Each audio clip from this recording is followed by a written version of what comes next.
You're listening to Procurement 6, the weekly podcast from the team at Art of Procurement that summarizes this week in procurement in just 6 short segments. Hi there, I'm Philip Eidson, and today is Friday, April 8th, 2022.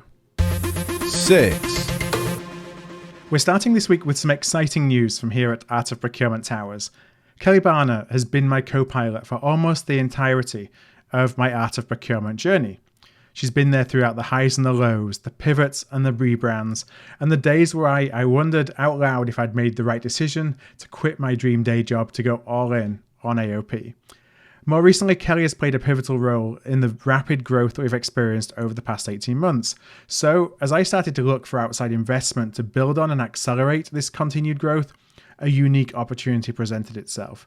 And with that in mind, I'm thrilled to announce that Kelly, through her Buyers Meeting Point company, has made a capital investment in Art of Procurement. That move also formalizes Kelly's role as my co-partner in the business, and I couldn't be happier. We're going to continue to invest in Art of Procurement and the content and experiences that we create for you, our community. And I want to thank you for supporting us on this journey, because it wouldn't be possible without your support, to elevate the impact of procurement for all of us as procurement professionals. 5. In this week's AOP podcast, we discussed the question, can self-guided buying enable the business to scale quickly? And I was joined by 2 friends of Art of Procurement. I was joined by Elizabeth Schlag-Lawrence, the SVP and Head of Procurement Governance and Enabling at Bayer, and Meeta Gupta, the Senior Vice President of Globality. It's a conversation that I'm really bullish on, as I believe there is a huge opportunity for procurement to use automation and AI to assist stakeholders through the buying process, in a controlled manner, of course, but without requiring much, if any, procurement intervention. But the big question is, what types of spend can we actually apply this to? Is it limited to tail spend? Well, I posed that exact question to Meeta to kick off our conversation. That's a great question, and the answer is anything. Mm-hmm. I mean, that really is. Artificial intelligence is not going to be discriminatory, so we can really buy anything. Now, from a globality perspective, we've focused on complex services, because that tends to be spend that, because of the nature of it, the complex intent. How do you really get to the crux of what it is that you're buying? In many cases, it's easier to pick up the phone and speak to your incumbent provider or folks that you know at the, just picking examples, not picking on anyone, but just picking examples, the media agency or your IT consultant, and then just conduct the process over the phone, if you will. And so we have focused on complex services as a starting point, which is a huge, massive starting point, because it tends to be 70 to 80% of indirect spend. Mm-hmm. And the other thing that we have found is that it can be any kind of a purchase. We have projects as big as 25 million, 50 million on our platform, and also as small as $1,000. So the flexibility is there. It becomes then a question of how is spend managed at the current at the organization in question, and then where are they looking to drive efficiencies or to drive autonomy for their business stakeholders. Mm-hmm. But the platform can be very flexible. I often have debates about self-service and self-guided procurement. And my one recommendation is really to look beyond the traditional paradigm of catalogs and tail spend to consider how we can use these tools across a broader subset of our spend as part of the overall procurement delivery model. 4. This week on Procurement 6, I'm sharing some outtakes from a number of really insightful podcast conversations that we've created over the past few days. Now, I love this conversation on the Sourcing Hero podcast with Ashley Sieb. Ashley is a 12-year veteran of marketing, communications, and engagement for procurement technology and services firms, and is now embedded inside of a procurement organization. Ashley shared her personal model to building engagement with stakeholders, be they internal or external.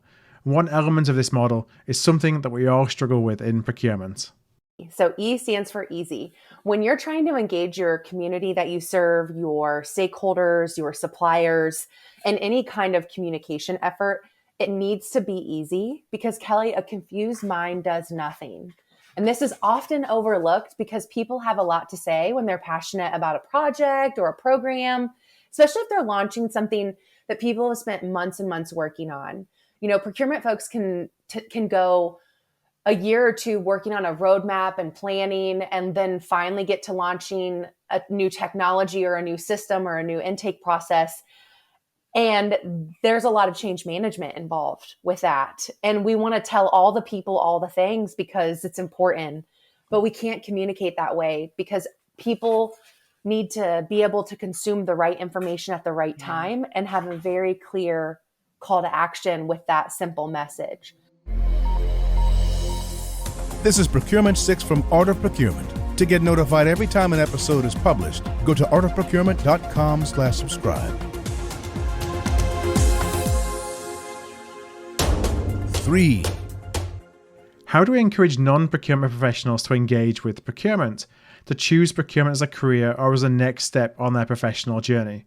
Well, that's an ever-increasing challenge as it becomes harder to hire for the new procurement skill sets and where we're looking more than ever to recruit people with non-traditional backgrounds. Well, Kelly recently interviewed Magna Theodate on the Sourcing Hero podcast. Magna has a wonderfully diverse background working internationally for organizations such as the World Bank, the Inter-American Development Bank, and the OECD, the Organization for Economic Cooperation and Development. What I really liked from this podcast, or a part of this podcast that I really liked, is that Magda shared her inspiration from switching from a legal career to a procurement one. I'm going to first tell you, before I tell you about my background, I'm going to first tell you why I got excited about procurement. I got excited about procurement when I realized it's a field that turns ideas into reality. And most lawyers will tell you that we spend a lot of time pushing paper in the legal world. Yeah. And I wanted to spend time working on real issues and solving them. So procurement demands a multitude of skills, including process management, rule application, relationship building, drafting, complaint management, very similar, in fact, to what legal skills are. And it requires you to flex your brain to solve non-traditional problems, not just apply the rule book. Sometimes we're so heavily into the day-to-day work in procurement that we forget to sit back and remind ourselves of our why. Magda's words served as a reminder of the art of the possible for a procurement professional and a call to action to help those outside of procurement take the leap and join us on the inside. 2. Conference season is in full swing with in-person events returning here in the United States. I have a number of conferences lined up to go to over the next 6 weeks, starting with ProcureCon Indirect West in Phoenix, which is next week. I'm going to be fascinated to see if the switch has been pulled and everything is back to normal, or if this represents the first tentative steps for procurement professionals to get back on the road and visit conferences and events like this. I'll be facilitating 2 panel discussions and also recording podcasts live on site to publish on Art of Procurement over the next few weeks. So if you will be at ProcureCon, please do let me know and we can have an impromptu AOP get-together. 1. We have 2 webinars scheduled for April that we'd love for you to join us at. You can find all the details at artofprocurement.com/calendar. Now on April 12th, we were joined by longtime Art of Procurement friends Joe Payne and Jennifer Ulrich from Cost-Centric for an AOP live session titled The 3 Problems That Will Make Your P2P Implementation Fail. Joe and Jennifer have seen more procurement transformations than they'd probably like to admit, and all of the roadblocks stem from these 3 problems. The solution is a heavy dose of change management, which is always a challenge for procurement. And then on April 27th, Brian Baum of Anaplan will be joining me to discuss ways in which procurement can elevate our engagement with the business by collaborating with finance and helping finance achieve their operational, their planning, and their financial goals. We'll also discuss how to bring sustainability initiatives into the conversation, which is traditionally difficult when working with some finance teams.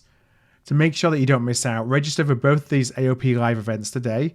You'll be prompted to submit your questions either in advance of the event or on the day of. Just go to artofprocurement.com/calendar to find out more. And you can find all the links associated with the stories mentioned today at the show notes page for this episode at artofprocurement.com/podcast. Thanks for listening. We'll be back next Friday at 6 a.m. U.S. Eastern Time. If you've enjoyed this pod, help us grow and tell your peers to search for Procurement 6 wherever they get their podcasts.